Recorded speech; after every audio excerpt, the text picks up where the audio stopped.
다 같이 묵상하심으로 주님께 예배드리시겠습니다. 아버지 하나님, 한 주간 동안 두려움과 떨림 가운데 살아왔습니다. 여러 가지 어려움으로 인하여서 우리가 힘들어할 때 우리를 지키시고 인도하여 주셔서 감사합니다. 오직 오늘의 삶이 아버지를 예배드릴 수 있는 삶이 됨을 통하여서 영광받아 주시옵소서. 한 주간 지었던 우리의 죄를 돌아보게 하시고 아버지 하나님 회개케 하시사 하나님의 말씀 안에 오늘도 거하게 하여 주시옵소서. 아버지, 너희 죄 초원같이 붉을지라도 하나님 앞에 서면 내가 너희의 죄들을 흰 눈과 같이 맑게 해 주신다라고 약속해 주셨사오니 그 약속의 말씀을 믿고 오늘도 주님 앞에 서게 하여 주시옵소서. 예수님의 이름으로 기도하옵나이다. 아멘. 찬송가 144장 찬송하시겠습니다.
아름답다 예수여 나의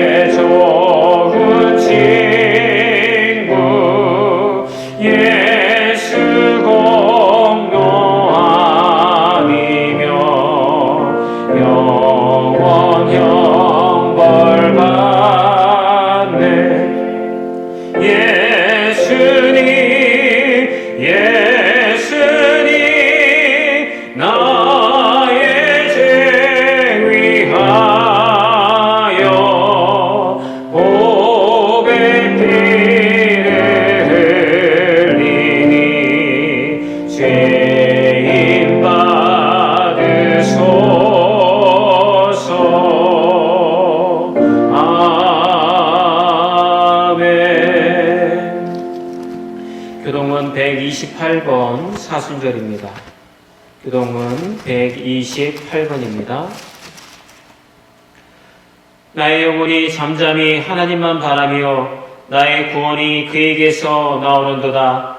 오직 그만이 나의 반석이시요 나의 구원이시요 나의 요새이시니 내가 크게 흔들리지 아니하리로다. 넘어지는 담과 흔들리는 울타리같이 사람을 죽이려고 너희가 일제히 공격하기를 언제까지 하려느냐. 그들이 그를 그의 높은 자리에서 떨어뜨리기만 꾀하고 거짓을 즐겨하니 입으로는 축복이요 속으로는 저주로다. 나의 영혼아 잠잠히 하나님만 바라라. 물은 나의 소망이 그로부터 나오는도다. 오직 그만이 나의 반석이시요 나의 구원이시요 나의 요새이시니 내가 흔들리지 아니하리로다. 나의 구원과 영광이 하나님께 있으며 내 힘의 반석과 피난처도 하나님께 있도다. 백성들아 시시로 그를 의지하고 그의 앞에 마음을 토하라. 하나님은 우리의 피난처시로다. 아멘. 다같이 예배를 위하여서 기도하시겠습니다. 살아서 역사하시는 아버지 하나님, 함께 모여서 예배드리는 것이 얼마나 소중한 것이었는지를 요즘 들어서 더욱 절실하게 느낍니다. 코로나 질병으로 인하여서 우리가 함께 모여서 예배드리지 못하고 각자의 가정에서 처소에서 예배를 드리고 있지만 하나님을 향한 그 열정과 열망은 아버지께서도 아시리라 믿습니다.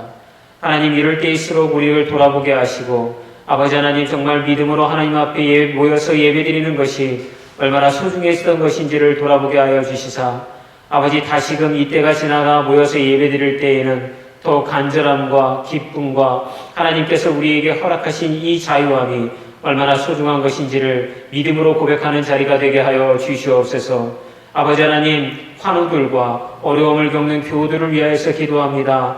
아버지, 그들의 건강을 지켜주실 뿐만이 아니라 코로나로 인하여서 경제적 어려움과 하나님 삶의 어려움을 겪는 우리 교우들의 인생을 주님께서 돌봐주시고 만져주시옵소서. 아버지 하나님, 부족한 점 모두 다 알 수는 없지만 세밀한 부분까지도 하나님께서 아시오니 하나님께서 책임져 주시고 인도하여 주시옵소서.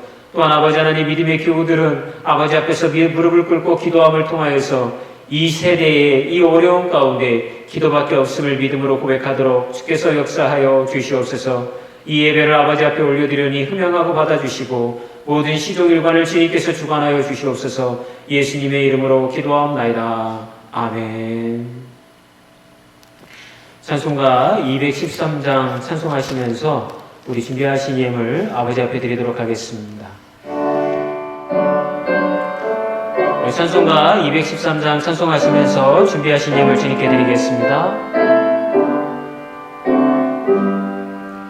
나의 생명 드리니 주여 안아주셔서 세상 살아갈 동안 찬송하게 하소서. 손과 발을 드리니 주여 안아주셔서 주의 이름 위하여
평생토록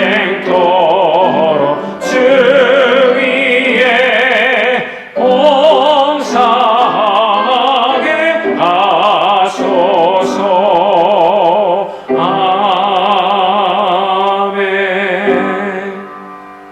드리신 예물을 위하여서 기도하겠습니다. 아버지 하나님, 드린 손길들을 주님 기억하여 주시옵소서. 경제적 어려움 가운데 어려움 당하지 않게 하시고, 주님께서 아버지 하나님 꼴을 먹이시고 입혀 주시어서 돌봐 주시옵소서. 그래야 이 어려움을 이겨내게 하시고 극복하게 하여 주시옵소서. 아버지 하나님, 부족한 종 각 가정의 기도 제목과 아버지 그 필요를 자세하게는 알지 못하오나 하나님 이들이 기도하며 아버지 앞에 구할 때마다 응답받게 하시고 시험받게 하여 주시옵소서. 그래야 하나님의 놀라운 역사와 아버지 하나님의 그 놀라운 계획하심이 각 가정들을 통하여서 이루어지게 하여 주시옵소서. 아버지 하나님께서 복의 복을 더하시고 축복하실 줄 믿사오며 거룩하신 예수님의 이름으로 기도하옵나이다. 아멘. 광고 말씀드리겠습니다. 여러분, 이번 주까지는요, 이렇게 영상 예배로 코로나 바이러스 감염 때문에 예배를 드리고요. 다음 주부터는 우리가 교회에 모여서 예방수칙을 철저하게 지킴을 통하여서 함께 모여서 좀 예배를 드렸으면 좋겠습니다. 혹시 열이 나거나 그러신 분들은 미리 연락해 주셔서 교회에 안 오시면 되겠고요. 건강하신 분들은 교회로 오시면 저희들이 좀 떨어져 앉고 또 손세정제도 준비해 놓았습니다. 또 그렇게 예방수칙을 철저하게 지켜서 함께 모여서 예배 드릴 테니까 다음 주에는 교회에 11시 예배에 다 나오시면 되겠습니다. 다음 주는 여러분 이제 우리가 고난주간으로 들어가게 됩니다. 2주 후에 부활주일인데 이 고난주간 동안 주님을 묵상하시면서 각 가정에서 큐티 열심히 하시고 하나님의 고난, 예수 그리스도의 고난을 귀하게 묵상하시는 그런 복된 시간으로 채워가셨으면 좋겠습니다. 그래서 4월 둘째 주에는요, 우리가 부활절 예배로 함께 모여서 기쁨을 가지고 예배드렸으면 좋겠습니다. 오늘 여러분과 함께 나눌 말씀은 누가복음 21장 29절에서 38절까지의 말씀입니다. 누가복음 21장 29절에서 38절까지의 말씀입니다. 우리 함께 봉독하겠습니다. 이에 비유로 이르시되 무화과 나무와 모든 나무를 보라. 싹이 나면 너희가 보고 여름이 가까운 줄을 사연히 아나니 이와 같이 너희가 이런 일이 일어나는 것을 보거든 하나님의 나라가 가까이 온 줄을 알라. 내가 진실로 너희에게 말하노니 이 세대가 지나가기 전에 모든 일이 다 이루어지리라. 천지는 없어지겠으나 내 말은 없어지지 아니하리라. 너희는 스스로 조심하라. 그렇지 않으면 방탕함과 술 취함과 생활의 염려로 마음이 둔하여지고 뜻밖의 그날이 덕과 같이 너희에게 임하리라. 이날은 온 지구상에 거하는 모든 사람에게 임하리라. 이러므로 너희는 장차 올 이 모든 것을 능히 피하고 인자 앞에 서도록 항상 기도하며 깨어있으라 하시니라. 예수께서 낮에는 성전에서 가르치시고 밖에는 나가 감람원이라 하는 산에서 쉬시니 모든 백성이 그 말씀을 들으려고 이른 아침에 성전에 나아가더라. 아멘. 저는 오늘 이 말씀을 가지고 여러분과 함께 스스로 조심하라 라는 제목으로 귀한 은혜의 말씀을 함께 나눴으면 좋겠습니다. 여러분들은 지금 가정에서 이 영상을 보시면서 예배를 드리시겠지만 사실은 교회 안에 모든 자리가 텅텅 비워져 있습니다. 우리 전사님들과 본당에서 이렇게 예배를 지금 녹화를 하고 또 드리고 있지만 성도님들이 계셔야 할 곳, 우리 교우님들이 앉아 계셔야 할 그 자리가 비어있는 걸 보면서 좀 제 마음에 또 슬픔이 있습니다. 하루빨리 이 난관이 지나가서 우리가 함께 모여서 아버지 앞에서 기쁨으로 찬양하고 예배드리는 그날을 우리가 꿈꿔보고 또 소망해 봅니다. 자, 오늘 본문 말씀을 통해서 여러분과 함께 은혜를 나눌 거거든요. 오늘 말씀을 보게 되면 예수님께서 예루살렘으로 입성하셔 들어가시기 직전의 장면입니다. 여러분, 예수님께서는 이제 십자가를 지시기 위하여서 예루살렘으로 들어가실 것입니다. 그런데 예수님께서는요, 이 사람들을 성전에 모아놓고 가르치실 때에 그들에게 뭐라고 이야기하시냐면 종말의 때를 대비하라고 그렇게 가르치고 있는 것입니다. 그러면서 이야기하시는 게 이 여름철이 다가오기 전에 무화과 나무에 싹이 나면 여름이 곧 다가온다라고 하는 것을 이스라엘 백성들은 알지 않느냐. 그러니까 너희들이 기도하여서 분별하여 종말의 때의 징조를 분별하고 또 종말의 때를 잘 맞이해야 된다라고 하는 사실을 예수님께서는 가르치고 있는 것입니다. 여러분, 우리는 종말의 때를 사실은 굉장히 두려워합니다. 우리가 죽음에 대한 공포와 두려움이 있기 때문에 이 시대도 영원히 계속되어지지 않을 것이라 하는 것을 우리는 스스로 생각을 하죠. 여러분, 우리의 인생도 어떻습니까? 우리가 태어난 것이 있으면 반드시 또 흙으로 돌아가야 할 죽음의 때가 있는 줄 믿습니다. 근데 우리가 그러한 주님께서 이 땅에 보내신 이 인생길을 살면서 뜻하지 않은 어려움을 요즘 만났습니다. 코로나 바이러스로 인하여서 우리는 죽음에 대한 공포와 두려움을 다시금 느끼지 않습니까? 이것이 빨리 약을 통하여서 해결이 되어진다고 한다면 우리가 이토록 두려워하거나 공포감을 가지지는 않을 것 같아요. 그런데 아직 백신이 개발이 되어지지 않았기 때문에 누구나 걸리면 죽을 수도 있다라고 하는 두려움 때문에 우리는 사실은 어려움을 겪고 있습니다. 여러분, 종말의 때는 이렇게 두려움과 공포의 그러한 시간들인 것 같습니다. 그래서 저는 오늘 이 말씀을 가지고 여러분, 우리가 이렇게 종말의 때를 대비하여서 어떤 신앙의 자세를 가져야 할까? 우리가 인생을 살다 보면 우리 뜻대로 되지 않지 않습니까? 두려워하고 또한 공포감을 가지고 요즘과 같이 살아갈 때에 우리 그리스도인들은 조금 달라야 되잖아요. 믿음의 삶이 조금 달라야 되잖아요. 그래서 저는 이 말씀을 가지고요, 어떤 신앙의 자세를 가지고 우리가 이러한 시간들을 지나가야 할지 여러분들과 함께 두 가지 은혜를 나누고자 합니다. 제가 여러분과 함께 나누고자 하는 신앙의 자세는 두 가지예요. 첫 번째 신앙의 자세는요, 예수님과 관계된 신앙의 자세예요. 그리고 두 번째 신앙의 자세는 우리 이웃 사람들과 관계된 신앙의 자세입니다. 그러면 여러분, 우리는 이러한 어려운 시간들을 겪으면서 어떤 신앙의 자세를 가져야 할까요? 첫 번째는 여러분, 예수님을 희망으로 삼아야 된다라고 하는 것입니다. 여러분, 오늘 본문 말씀 29절과 30절의 말씀을 보게 되어지면 이렇게 기록이 되어져 있습니다. 이에 비유로 이르시되 무화과 나무와 모든 나무를 보라. 싹이 나면 너희가 보고 여름이 가까운 줄을 자연히 아나니. 여러분, 이스라엘 땅의 무화과 나무는요, 여름철이 가까이 다가오기 시작을 하면 그 나무에서 싹이 났다고 합니다. 그래서 이스라엘 백성들은 생각하기를 그 싹이 난 것을 보면서 이제 조금 있으면 무더운 여름이 다가오겠구나 라는 것을 미리 예측하고 대비할 수 있었다라고 하는 것이죠. 여러분, 모든 일에는 사전에 징조가 있습니다. 어떤 사람들은 요즘 코로나 바이러스를 겪으면서 IMF 때보다 더 어렵다고 그래요. 사는 것이 힘들어지고 경제적인 어려움이 더 심해지고 있다, 그런 얘기를 합니다. 여러분, 우리는 늘 좋은 세상을 꿈꾸고 있지만 사실은 우리가 살아가는 이 세상은 결코 좋은 쪽으로는 잘 나아가지 않는 것 같습니다. 제가 예전에 듣기에는 여러분, 한강에서 여름철이 되면 많은 서울 시민들이 한강에 가서 수영도 하고 모래사장에서 바닷가처럼 그렇게 비치에서 놀기도 하고 이랬던 것을 60년대, 70년대 사진을 보면 발견할 수가 있죠. 그런데 요즘은 그렇습니까? 한강이 오염이 되어서 아무도 한강에 나가서 수영하지도 않고 여러분, 거기서 물놀이 하지 않습니다. 더 세상은 안 좋아지는 쪽으로 나아가고 있는 것이죠.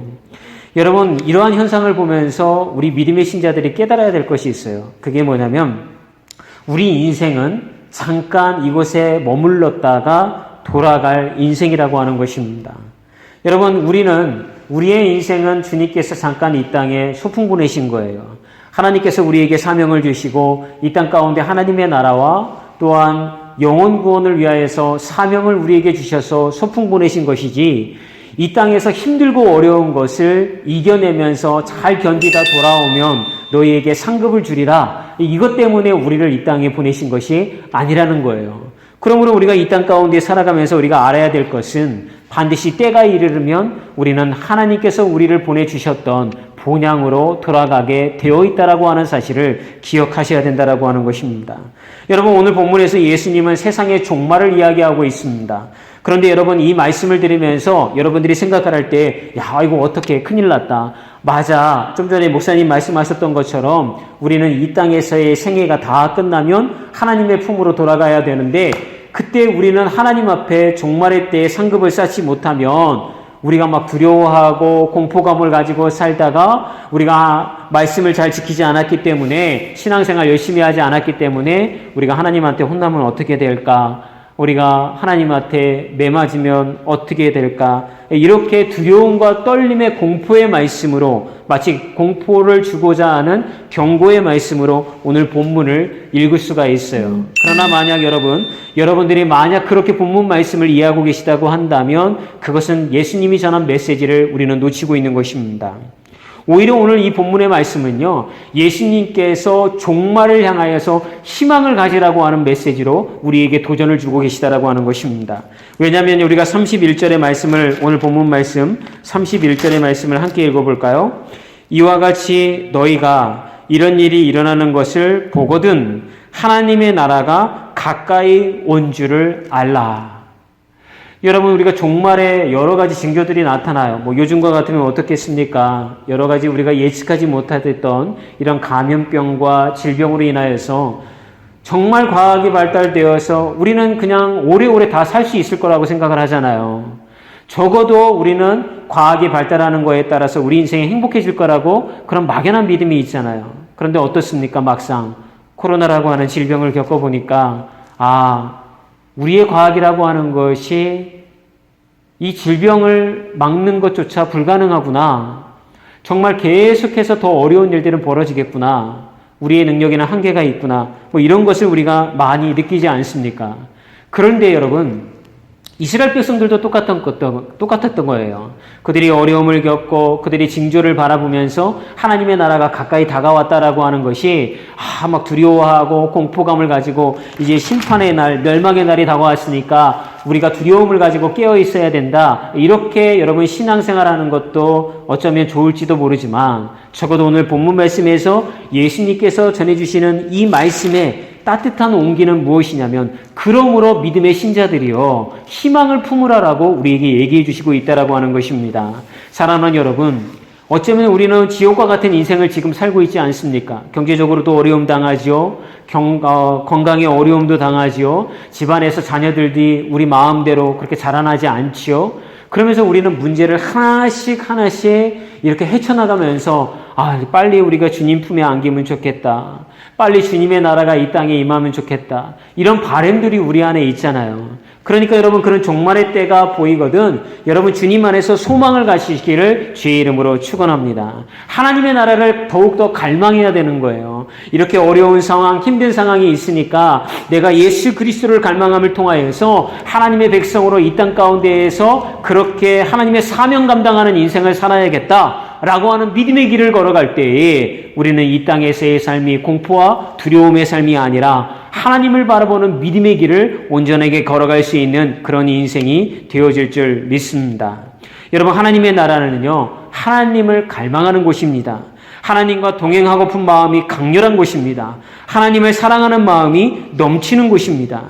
예수님은 너희들 지금 종말로 가고 있는 거 보이니? 그러니까 다 회개하고 두려워하는 마음으로 매맞을 준비하고 있어. 내가 너희를 그냥 두지 않을 거야 라며 협박하는 것이 아니라는 거예요. 예수님은 얘들아, 세상이 너희 마음먹은 대로 그렇게 잘 살기 힘들지, 평온하고 행복하게 살기 힘들지, 하지만 힘내. 질병이 유행하여서 많은 사람이 죽어나가고 병에 걸리지 않는 사람들은 병에 걸릴까 봐 두려워하며 살기 힘든 이 세상에 곧 하나님의 나라가 임재할 거야. 그러니까 희망을 잃지 마렴.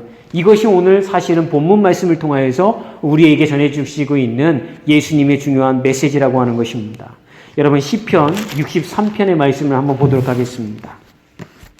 시편 63편의 말씀에 가보면 1절에 이렇게 기록이 되어져 있습니다. 하나님이여, 주는 나의 하나님이시라.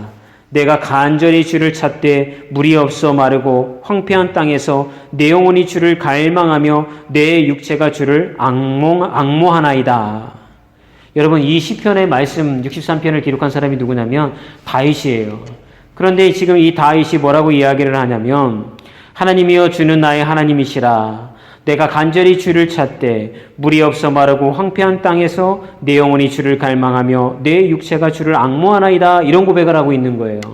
여러분, 다윗이 광야에서 이런 고백을 기도문으로서 하나님 앞에 올려드렸을 때가 어떤 상황이었냐면 자신이 정말 사랑하고 아끼었던 압살롬, 아들 압살롬이 구테타를 일으켜서 그가 도망자의 신세가 되었을 때 그가 이 시를 기록한 거예요. 여러분, 아들이 자기를 죽이려고 하고 자기가 믿었던 신하들이 자기 아들을 옹위하여서 자기를 해하려고 할 때에 다윗은 물도 없는 광야와 같은 그 땅으로 도망쳐가서 슬피 울면서 참담한 심정으로 우리 하나님 앞에 기도하였는데 그게 오늘 여러분들에게 읽어드린 이 시편 63편의 말씀이었다라고 하는 것입니다. 그런데 여러분, 다윗이 이러한 과정들을 통하여서 하나님에게 회복된 것이 뭐예요? 압살롬에 의하여서 구테타가 일어나서 도망자의 신세가 되었지만 그는 이러한 사건들을 통하여서 하나님을 다시 하나님에게 집중하는, 하나님을 갈망하고 하나님 앞에 온전한 모습으로 서기 위하여서 그가 기도하는 모습을 우리는 말씀을 통하여서 보게 되어지는 거예요. 여러분, 우리의 인생도 마찬가지인 거예요. 여러분, 우리가 어떤 고난과 어려움을 당할 때에 그 통로를 내가 왜 이렇게 어려움 당하지? 나 요즘 왜 이렇게 힘들지? 견디기 힘들어. 주님, 저 좀 살려주세요. 주님, 저 좀 도와주세요. 이렇게 기도하는 게 맞는데 여러분, 그 수준에 머물러서는 안 된다라고 하는 것입니다. 왜냐하면 고난이 고난으로 끝나지 아니하고 고난이 축복이 되어지기 위하여서는 그 고난의 시간들을 통하여서 예수님을 희망으로 바라보며 주님을 갈망하고 주님께 집중하는 시간들로 여러분들이 채워나간다고 한다면 그 시간이 고난이 되어지지 아니하고 고난이 축복이 되어지는 놀라운 사건의 현장이 되어질 수 있다라고 하는 것입니다. 여러분, 우리는 우리의 도덕성과 우리의 인격을 가지고 하나님을 기쁘시게 해드릴 수가 없어요. 여러분, 우리가 예수 믿으면서 착각하는 것 중에 하나가 무엇이냐면 예수 믿으면 인격이 성숙해야 돼. 예수 믿으면 저 사람이 좀 더 뭔가 품위가 있어져야 돼. 여러분, 그거는 사실이에요. 우리가 정말 성화되어지고 그렇게 되면 우리 안에 성령께서 역사하여 주시어서 옛사람의 모습은 버리게 되어지고 주님께서 우리에게 주신 새 사람의 모습을 덧입게 되어져요. 그러나 성령의 충만을 받지 못하면 끊임없이 우리는 죄를 지을 수밖에 없는 죄인이라는 사실을 잊어버리면 안 된다라고 하는 것입니다. 그러므로 하나님이 우리에게 기뻐하시는 모습은요, 너 죄 안 짓는구나. 너 정말 인격이 나를 믿기 시작하면서 성숙하게 되어져서 너는 정말 모든 사람들로부터 칭찬함을 얻고 다른 사람들로부터 그런 어떤 이렇게 좋은 이야기를 듣는 사람으로 변화되어졌구나. 이런 것을 통하여서 예수님이 기뻐하는 게 아니라 우리의 마음 가운데 주님, 나는 죄인입니다. 나는 내 힘으로는 아무것도 이루어갈 수 없습니다. 옛 죄의 모습을 버릴 수도 없고 거기에서 빠져나올 수도 없습니다. 그러나 주께서 나와 함께 하시고 주님의 손으로 나를 붙잡아 주시고 인도해 주시면, 성령께서 그렇게 해 주시면, 주님, 저는 여기서 죄와 싸울 수 있습니다. 믿음의 자녀로 싸워 나갈 수 있습니다. 그러므로 이 무익한 종을 붙잡아 주시옵소서. 이렇게 기도하는 모습을 주님은 기뻐하시는 줄 믿습니다. 그러므로 사랑하는 여러분, 이 고난의 시간에 우리가 회복해야 될 것은 주님에게 집중해야 되는 시간입니다. 하나님의 말씀을 더욱 들여봐야 됩니다. 큐티하고 말씀을 통하여 자기에게 적용해 봐야 됩니다. 기도하는 시간들을 통하여 자신의 죄를 보아야 됩니다. 그렇게 되어졌을 때에 여러분, 우리가 겪게 되어지는 이 코로나로 인하여서 어려운 시간들, 여러분의 인생 가운데 겪게 되어지는 경제적인 문제든 건강의 문제든 여러분 자녀의 문제든 삶의 문제든 그러한 시간들을 통하여서 여러분은 하나님을 기쁘시게 해드릴 수 있는 이 시간으로 그 모든 것들이 변화되어질 수 있다라고 하는 것입니다. 제가 말씀을 준비하면서 나는 언제 하나님에게 이렇게 갈망하는 마음이 있었을까? 그런 생각을 좀 해봤어요. 그러다가 예전 일이 떠올랐어요. 저희 둘째 아이가 6살 때, 지금 중학교 2학년입니다만, 6살 때, 우리 아이가 대학병원에서 이렇게 수술할 일이 있었어요. 중환병은 아니었고요. 간단한 어떤 질병이었는데, 근데 이 아이를 이제 이렇게 수술실에 들여보내는데, 병원에서는 이제 어떻게 얘기를 하냐면 엄마만, 아이가 놀래니까 이 마취제를 놓기 전까지 엄마만 수술실 바로 있고, 그러니까 거기까지만 엄마가 들어올 수 있다라고 하는 거예요. 그래서 아이를 거기다 들여보내고 저는 이제 거기까지 들어가지도 못하고 바깥에 있는데 제가 할 수 있는 일이 아무것도 없는 거예요. 그냥 마음으로는 아이를 따라 들어가서 수술을 받을 때 그 아이의 손을 붙잡아주고 싶고 그 아이의 귀에다 대고 힘내라, 걱정하지 마라, 무서워하지 마라, 이런 이야기를 속삭여주고 싶고 그렇게 용기를 북돋아주고 싶은데 수술실 안으로 들어갈 수가 없었기 때문에 그렇게 해줄 수가 없었죠. 그래서 이 부부가 수술하는 동안 바깥에서 기다리면서 할 수 있는 것이라고는 기도하는 것밖에 없었어요. 이렇게 기도를 했습니다. 주님, 우리가 할 수 있는 일은 아무것도 없습니다. 오늘 집도하는 의사 선생님의 손을 붙잡아 주시고 그 선생님의 손길을 통하여서 우리 아이가 건강하게 회복될 수 있도록 해주세요. 또한 하나님 함께 해주세요. 하나님이 그 아이의 손을 붙잡아 주시고 그 아이의 마음을 붙잡아 주시어서 우리 아이가 공포와 두려움 가운데 수술받는 것이 아니라 정말 아무것도 아니고 기억하지 못하게 해주시어서 그 아이에게 상처가 되지 않도록 해주세요. 이렇게 하나님 앞에 기도할 수밖에 없었더라고 하는 것이죠. 이렇게 기도를 하는데 이런 생각이 들더라고요. 내가 이렇게 하나님을 갈망하고 집중했던 적이 있었던가? 일상생활 가운데 예수 믿으십시오, 우리 기도해야 됩니다라고 하였지만 정말 우리 아이가 정말 이 수술을 받으러 들어갈 때만큼 내가 하나님을 갈망하고 집중했던 때가 있었던가? 그러면서 제가 회개했습니다. 하나님, 어쩌면 제게 어려움이 닥쳤고 내 피부치와 같이 내 생명과 같은 아이가 내가 도움을 줄 수 없는 공간 안으로 들어가서 이렇게 몸에다가 칼이 대고 수술을 해야 되는 상황이 벌어졌을 때에 저는 주님 앞에 기도할 수밖에 없었는데 하나님에게 이렇게 집중한 적이 있었는가 생각해 보니 하나님, 제가 회개해야 할 수밖에 없음을 그렇게 하나님 앞에 고백을 했습니다. 사랑하는 여러분, 고난이 끝나지 않으려고 한다면요, 그 고난을 통하여서 여러분 우리가 주님에게 집중을 해야 되는 거예요. 주님께로 돌아가야 되는 거예요. 그래야 해서 하나님이 우리를 붙잡은 손을 놓지 말아달라고 그렇게 기도해야 되는 거예요. 그런데 여러분, 한 가지 우리가 확신할 수 있는 건 무엇이냐면, 제가 여러분에게 자신 있게 말씀드릴 수 있는 건 뭐냐면, 사람과 사람의 손은 이렇게 악수하듯이 붙잡아서 한 사람이 손을 놓아버리면 이 손이 끊겨져 버리지만 하나님과 우리의 손은 이렇게 붙잡고 있다라고 하는 것입니다. 여러분, 우리가 주님의 손을 놓아도 주님께서는 우리의 손을 붙잡고 계시다라고 하는 거예요. 여러분, 이게 하나님의 주권의 역사가 우리의 인생 가운데 이루어지는 원리인 거예요. 그러므로 여러분, 고난을 통하여서 우리가 회개하고 아버지에게 집중함을 통하여서 신앙 가운데 설 뿐만이 아니라 마지막으로 한 가지 더 우리가 확신 가운데 거해야 되는 것은 하나님이 그 의로운 손으로 우리를 붙잡아 주신다라고 하는 것입니다. 이사야서 41장의 말씀을 보게 되면 두려워 말라, 놀라지 말라, 나는 너의 하나님이 됨이라, 나의 의로운 손으로 너를 붙잡아 주리라 라고 말씀하고 있지 않습니까? 여러분, 그 말씀을 붙들고 가는 자들, 아니 그 말씀이 나를 붙잡고 계시다라고 하는 것을 확신하면서 나아가는 그런 인생, 그것이 바로 우리가 이 고난을 헤쳐나갈 수 있는 원천적인 힘이요, 하나님이 우리에게 주시는 은혜의 말씀이 되어질 줄을 믿습니다. 모든 분들이 바로 그런 분들이 되어서 이 고난의 시간이 은혜의 시간으로 변화시켜 나가는 복된 영혼들이 되기를 주의 이름으로 축원합니다. 두 번째, 우리가 이 어려움을 겪으면서 회복해야 할 두 번째 신앙의 자세는 뭘까요? 이웃을 향한 사랑이 있어야 된다라고 하는 것입니다. 우리가 오늘 본문 말씀 38절의 말씀을 보게 되어지면 이렇게 기록이 되어져 있습니다. 모든 백성이 그 말씀을 들으려고 이른 아침에 성전에 나아가더라.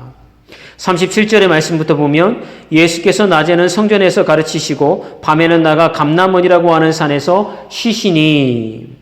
여러분, 예수님께서는 성전에서 낮에는 가르치시고요, 밤이 되면 감람산으로 가셔서 예수님이 쉬셨어요. 그런데 이 시기가 어떤 시기였냐면 예수님께서 이제 십자가를 지시고 골고가 언덕에서 못 박혀 죽으시는 그 여정이 임박해 있을 때예요. 그러면 예수님의 마음은 어떠셨을까요? 낮이든 밤이든 하나님의 말씀을 가르치고 낮이든 밤이든 하나님 나라에 대해서 정말 이렇게 설교를 통해서 말씀을 가르치기를 원하셨을 거 아니에요. 그런데도 불구하고 예수님께서는 그렇게 하시지 아니하시고 낮에는 가르치시고 밤에는 쉬신 이유가 뭘까요? 예수님이 피곤해서일까요? 아니요. 오히려 그거보다는 이 백성의 상태가 그걸 견뎌내지 못하는 거예요. 그래서 그 백성들에게 낮에는 말씀을 듣고 밤에는 쉬는 것, 그래서 그들의 상태를 배려해 주시면서 예수님이 가르침을 주신 것을 우리는 본문 말씀을 통해서 우리가 확인할 수가 있습니다. 여러분, 요즘 예배를 드리는 것에 대해서 갑론을박이 많습니다. 기도와 예배를 쉬지 말아야 하는 분들도 많습니다. 근데 어떤 목사님이 이런 글을 올렸습니다. 예배 드리면 죽인다고 칼이 들어올 때 목숨 걸고 예배를 드리는 것이 신앙입니다. 그러나 예배 모임이 칼이 되어 남들의 목숨을 위태하게 하면 모이지 않는 것이 신앙입니다. 여러분, 어떻게 생각하십니까? 저는 이 글을 읽으면서 많은 생각을 해봤습니다. 도대체 우리가 믿는 신앙이 무엇일까? 우리가 가지고 있는 믿음이라고 하는 것은 무엇일까? 그런 고민을 하다가 예전에 읽었던 앤도 슈샤크의 침묵이라고 하는 책이 또 생각이 났습니다.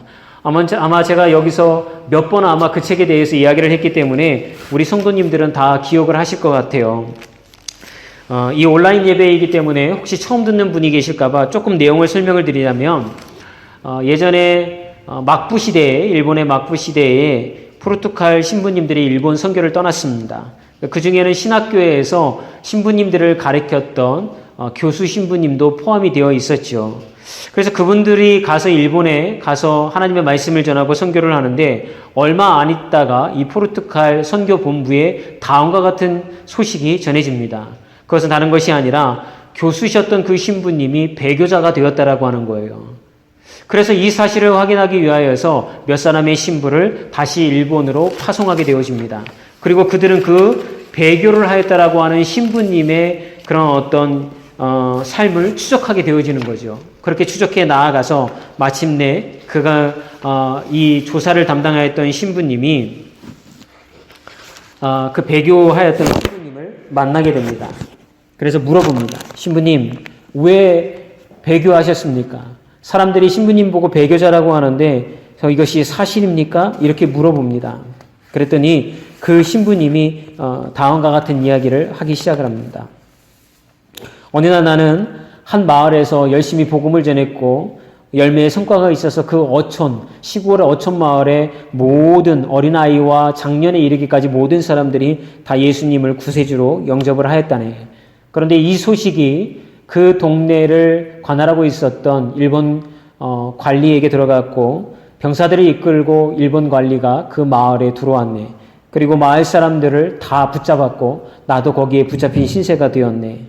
그렇게 우리가 억수같이 비가 쏟아지고 있을 때 비를 맞으며 서 있는데 그 일본 관리가 예수님의 모습이 이렇게 그려져 있는 형상을 진흙바닥 위에다가 내던지고서 나에게 이렇게 얘기를 했네. 만약 당신이 저 예수님의 형상을 밟고 지나가면 이 동네에 있는 어린아이부터 장년에 이르기까지 모든 사람의 생명을 내가 살려주겠소. 그러나 만약 당신이 저 예수님의 형상을 밟고 지나가지 않으면 당신은 살려주겠소. 하지만 이 마을에 있는 어린아이에서부터 장년에 이르는 모든 마을 사람들은 다 처형을 당하게 될 것이요. 자, 어떻게 하시겠소? 선택하시오. 이런 상황에 그 배교를 하였던 신부님이 직면하게 되었다라고 하는 것이죠. 이러한 상황을 보고 있었던 마을 사람들이 신부님을 향해서 이렇게 외치기 시작을 합니다. 신부님 안 돼요. 절대 그 예수님의 형상을 밟고 지나가시면 안 돼요. 저희들은 이미 다 순교할 준비가 되어 있습니다. 죽으면 천국 가기 때문에 우리는 죽어도 여한이 없습니다. 그러므로 신부님, 신앙을 포기해서는 안 돼요. 믿음을 포기해서는 안 돼요. 그렇게 마을 사람들은 울부짖으면서 그 신부를 향하여서 나아가지 못하도록 말리고 있었습니다. 한참을 빗속에 서 있던 그 신부가 움직이기 시작을 합니다. 그리고 그 신부가 조금씩 걸어서 마침내 진흙탕 속에 내팽개져 있었던 예수님의 형상을 밟고 지나갑니다. 마을 사람들이 외치기 시작합니다. 절규하기 시작을 합니다. 외치기 시작합니다. 신부님 안 돼요. 신부님 절대 안 돼요. 그래서는 안 돼요. 그래서는 안 돼요. 그러나 신부는 고개를 숙인 채 묵묵히 그 예수님의 형상을 밟고 지나가 버립니다. 그 광경을 지켜보고 있었던 일본 관리가 껄껄껄 웃으면서 이렇게 얘기를 합니다. 요시, 좋아요 신부님, 잘하셨어요. 내가 당신하고 약속한 대로 이 모든 마을 사람들을 다 살려주겠소. 그리고 당신의 목숨도 살려주겠소. 이제 나와 함께 같이 갑시다. 이 사건 이후로 신부님은 배교자가 되었습니다. 다른 사람들로부터 예수님의 형상을 밟고 지나갔다는 이유만으로 그는 신앙의 배교자가 되었고 아무도 그를 신부로 여기지 아니하였습니다. 사랑하는 여러분, 저는 여러분들에게 이런 질문을 드리고 싶습니다. 여러분들이 생각하는 신앙은 무엇입니까? 여러분들이 생각하는 믿음은 무엇입니까? 만약 여러분이 그 신부라면 여러분은 어떻게 하시겠습니까? 그 형상을 밟고 지나가시겠습니까? 아니면 신앙을 지키기 위하여서 그 형상을 밟고 지나가지 않겠습니까? 그런데 오늘 본문 말씀을 통해서 우리가 깨달아야 될 것은 무엇입니까? 이웃을 사랑하고 우리 주변 사람들을 사랑하라고 하는 것입니다. 결국 신앙이란 누군가를 사랑하는 것입니다. 신앙이란 누군가를 품에 우리가 품어야 되는 것입니다. 바라기는 이 어려움을 겪고 있는 이때에 우리 믿음의 자녀들이 이웃을 사랑하고 이웃을 품에 안아서 그들을 돌보는 빛과 소금의 역할을 감당하는 모든 분들이 되어졌을 때에 이 어려운 시기에 이 신앙으로 인하여 우리도 세워지고 우리 교회 주변뿐만 아니라 여러분 주변에 있는 믿지 않는 자들의 그러한 모습 또한 신앙으로 세워지는 복된 시간이 되어지기를 주의 이름으로 축원합니다. 기도하시겠습니다. 아버지 하나님, 우리가 살아가는 이 시대가 참으로 믿음을 지키기가 어렵습니다. 아버지 하나님, 신앙을 지켜나가기가 너무나도 어렵습니다. 그러할 때 우리가 우리의 믿음을 다시 한번 회복하고 지키기를 원합니다. 고난이 고난으로 끝나지 아니하고 고난이 축복이 되어지기 위하여서 이 고난의 시간 동안 우리가 주님께 더욱 기도하고 갈망하며 주님께 집중하기를 원합니다. 그리하여 나의 죄를 고백하고 나는 무력한 종이라는 사실을 고백함을 통하여서 하나님, 나의 힘으로 아무것도 이 땅 가운데 이룰 수 없으며 오직 여호와 하나님이 붙잡아 주신 그 손으로 나를 이끌어 주실 때만 하나님이 나에게 허락하신 열매를 맺을 수 있음을 하나님 고백하오니 우리들의 인생을 삶을 이겨내도록 인도하여 주시옵소서.